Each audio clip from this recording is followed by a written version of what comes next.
வணக்கம். மாநில செய்திகள் வாசிப்பவர் வடிவழகி கபிலன்.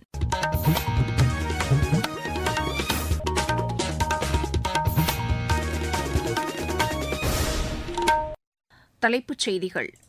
பிரதமர் திரு நரேந்திர மோடி மக்களிடையே மனம் திறந்து பேசும் மன் கி பாத் நிகழ்ச்சி அகில இந்திய வானொலியில் இன்று காலை 11 மணிக்கு ஒலிபரப்பாகிறது.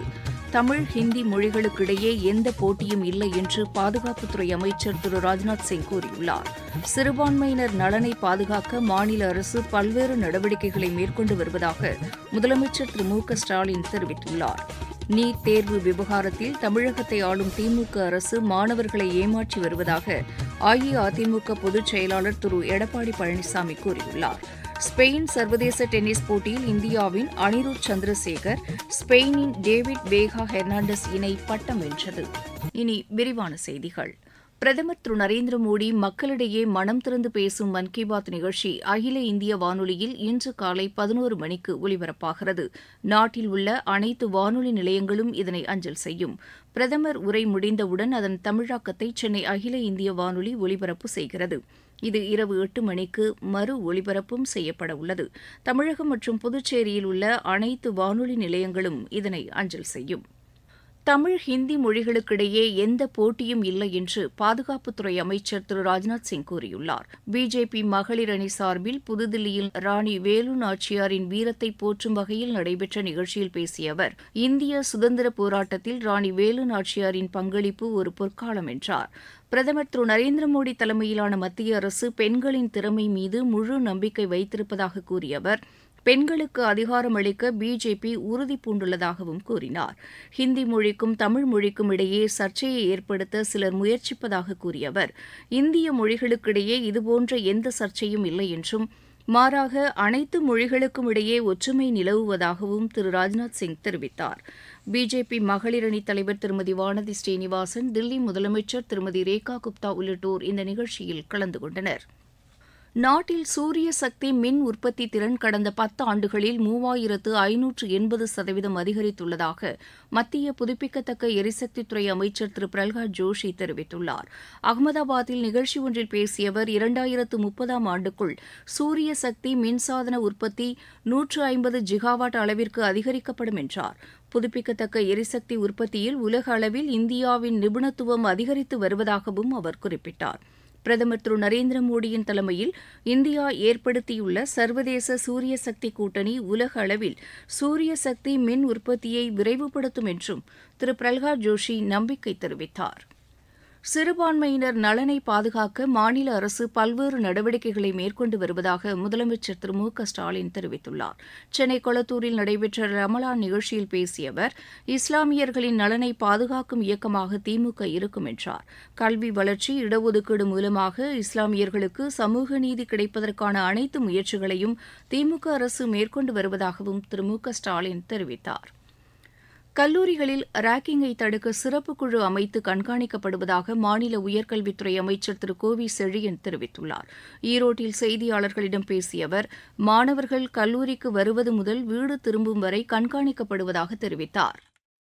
ஆங்காங்கு ஏற்படுகிற மாணவர்கள் ரீதியான புகார்கள் அல்லது ஒழுங்கீனங்கள், தாய் தந்தையர் பிள்ளைகளை கல்லூரிக்கு அனுப்புவது நன்றாக படித்து நல்ல மாணவனாக நல்ல குடிமகனாக வழங்க வேண்டும் என்பதற்காக தான். ஆனால் சமூக சீர்கேட்டால் சில இளைஞர்கள் கெட்டொழிகிற பொழுதுதான் சில பிரச்சனைகள் எழுகிறது.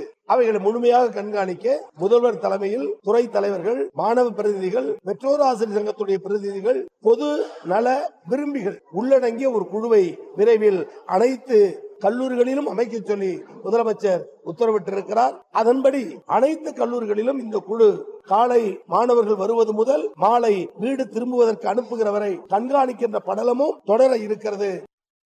நீட் தேர்வு விவகாரத்தில் தமிழகத்தை ஆளும் திமுக அரசு மாணவர்களை ஏமாற்றி வருவதாக அஇஅதிமுக பொதுச் செயலாளர் திரு எடப்பாடி பழனிசாமி கூறியுள்ளார்.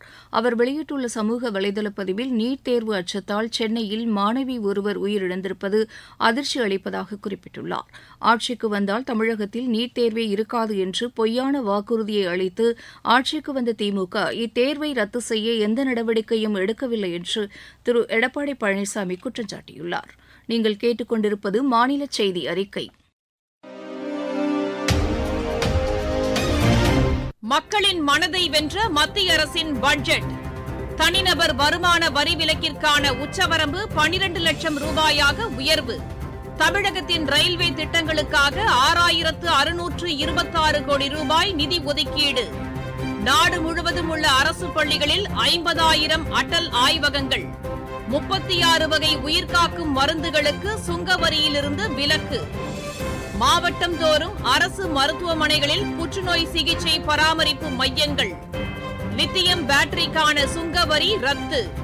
குழாய் மூலம் குடிநீர் வழங்கும் திட்டம் மேலும் 3 ஆண்டுகளுக்கு நீட்டிப்பு. வளர்ச்சியடைந்த இந்தியாவிற்கான பயணத்தில் மோடி அரசு. தொடரும் மக்கள் நல திட்டங்கள். தெலுங்கு மற்றும் கன்னட புத்தாண்டு தினமான யுகாதி இன்று கொண்டாடப்படுகிறது. இந்நாளையொட்டி குடியரசுத் தலைவர் திருமதி திரௌபதி முர்மு, தமிழக முதலமைச்சர் திரு மு க ஸ்டாலின், அஇஅதிமுக பொதுச் செயலாளர் திரு எடப்பாடி பழனிசாமி உள்ளிட்ட தலைவர்கள் மக்களுக்கு வாழ்த்து தெரிவித்துள்ளனர். தருமபுரி மாவட்டத்தில் திடக்கழிவு மேலாண்மை திட்டம் சிறப்பான முறையில் செயல்படுத்தப்பட்டு வருவதாக ஆட்சியர் திரு சதீஷ் தெரிவித்துள்ளார். அதியமான்கோட்டையில் நடைபெற்ற சிறப்பு கிராம சபை கூட்டத்தில் பேசிய அவர், பொதுமக்கள் தங்கள் இல்லங்களில் சேரும் குப்பைகளை மக்கும் குப்பை, மக்காத குப்பை என தரம் பிரித்து தூய்மை பணியாளர்களிடம் வழங்குமாறு கேட்டுக் கொண்டார். கிராம ஊராட்சியிலிருந்து இதற்காகவே நம்ம அனுமதிக்கப்பட்டுள்ள தூய்மை காவலர்கள், தூய்மை பணியாளர்கள், இவங்க ஒவ்வொரு இல்லத்திலையும் வந்து சில இடத்துல பெல் அடிப்பாங்க. அவங்க வரும் பொழுது மக்கக்கூடிய குப்பைகள், மக்காத குப்பைகள் அப்படிங்கறத தயவு செய்து பிரிச்சு கொடுங்க. நம்ம தருமபுரி மாவட்டம் மாதிரியான இந்த மாவட்டத்துல மக்கக்கூடியதை, மக்காத குப்பைகளையும் பிரிச்சு கொடுக்கக்கூடிய பழக்கம் ரொம்ப குறைவா இருக்குது. ஒரு சில மாவட்டங்கள்லாம் அதை மக்கள் ப்ராப்பரா அதை பண்ணிடுறாங்க. அது கிராம பஞ்சாயத்தா இருந்தாலும் சரி, நகரமா இருந்தாலும் சரி, பேரூராட்சியா இருந்தாலும் சரி, எல்லா அலுவலர்களுக்கும் இது தொடர்பா 15 நாளைக்கு முன்னாடி ஒரு பவர் பாயிண்ட் பிரசன்டேஷன் போட்டு எப்படி இதை வாங்கணும், குப்பைகளை எப்படி ஸ்ட்ரீட் வைஸ் சார்ட் போடணும், குப்பைகளை எப்படி தரம் பிரிப்பது, தரம் பிரிக்கப்பட்ட குப்பைகளை எப்படி கையாள்வது, அப்படி கையாண்ட குப்பைகளை எப்படி உரமாக மாற்றுவது அப்படிங்கறது ஒரு ட்ரைனிங் கொடுத்து. இருவரிச் செய்திகள். நைஜீரியாவில் ராணுவத்திற்கும் ஷித்தே அமைப்பினருக்கும் இடையே நடைபெற்ற மோதலில் பாதுகாப்பு படை வீரர் ஒருவர் உட்பட 6 பேர் உயிரிழந்தனர். அமெரிக்காவின் வாஷிங்டனில் நடைபெற்ற துப்பாக்கிச் சூட்டில் 2 பேர் உயிரிழந்தனர், 4 பேர் காயமடைந்தனர். மும்பை தாக்குதல் சம்பவத்தில் உயிரிழந்த காவல் உதவி ஆய்வாளர் துக்காராம் நினைவாக அவரது சொந்த கிராமமான கொடாம்பியில் நினைவுச் சின்னம் அமைக்கப்படும் என மகாராஷ்டிரா அரசு தெரிவித்துள்ளது. சென்னை ராயப்பேட்டையில் நடைபெற்ற நிகழ்ச்சியில் ரமலான் பண்டிகையை முன்னிட்டு இஸ்லாமியர்களுக்கு துணை முதலமைச்சர் திரு உதயநிதி ஸ்டாலின் நலத்திட்ட உதவிகளை வழங்கினார். திருவாரூர் மாவட்டம் மன்னார்குடியில் மாவட்ட அரசு தலைமை மருத்துவமனையில் 20 கோடி ரூபாய் மதிப்பீட்டிலான புதிய கட்டிடத்திற்கு மாநில அமைச்சர் திரு TRB ராஜா அடிக்கல் நாட்டினார். மதுரையில் கட்டுமான தொழிலாளர்கள் மற்றும் அமைப்புசாரா தொழிலாளர்கள் நல வாரியம் சார்பில் நடைபெற்ற நிகழ்ச்சியில் மாநில அமைச்சர்கள் திரு CV கணேசன், திரு மூர்த்தி, திரு பழனிவேல் தியாகராஜன் ஆகியோர் கலந்து கொண்டு நலத்திட்ட உதவிகளை வழங்கினர். தமிழ்நாடு இயல் இசை நாடக மன்றம் சார்பில் கள்ளக்குறிச்சி மாவட்டம் உளுந்தூர்பேட்டையில் நடைபெற்ற கலை சங்கமம் விழாவில் ஆட்சியர் திரு பிரசாந்த் உள்ளிட்டோர் கலந்து கொண்டனர். பெண்களின் ரயில் பயணம் பாதுகாப்பாக இருப்பதை உறுதி செய்யும் வகையில் உதகை ரயில்வே காவல்துறை சார்பில் பெண் பயணியர் பாதுகாப்பு குழுவை கோவை ரயில்வே காவல்துறை ஆய்வாளர் மீனாட்சி தொடங்கி வைத்தார். நாகப்பட்டினத்தில் மாவட்ட நீதித்துறை சார்பில் நடைபெற்ற பெண்களுக்கு எதிரான வன்முறை குறித்த விழிப்புணர்வு கருத்தரங்கில் சென்னை உயர்நீதிமன்ற நீதிபதி திருமதி அனிதா சுமந்த் கலந்து கொண்டார்.